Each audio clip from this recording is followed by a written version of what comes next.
আসসালামু আলাইকুম শাইখ। ওয়ালাইকুম সালাম রহমতুল্লাহ। আমার আম্মার বয়স প্রায় ৮০। গত ৪ বছর আগে ব্রেন স্ট্রোক হয়েছিল। বিভিন্ন চিকিৎসা ও ফিজিওথেরাপি দেওয়ার পর কখনো একাকী কারো সাহায্যে মোটামুটি চলাফেরা কথা বলতে বুঝতে পারতেন। তখন তার রোজার ফিদিয়া আদায় করা হয়েছে, কিন্তু প্রায় ১-১.৫ বছর যাবৎ তিনি প্রায় অপ্রজ্ঞাকৃতিস্থ শিশুলোভ হয়ে গেছেন।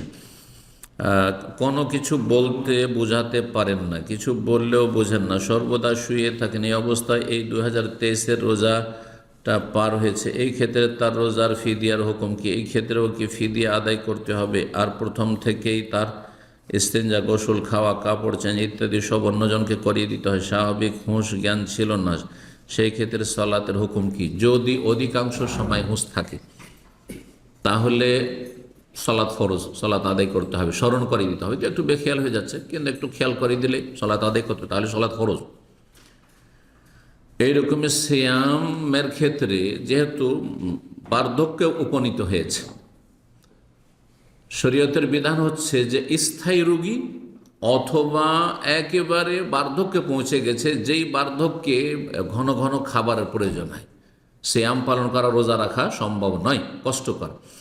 এই ক্ষেত্রে দুটোই স্থায়ী সমস্যা।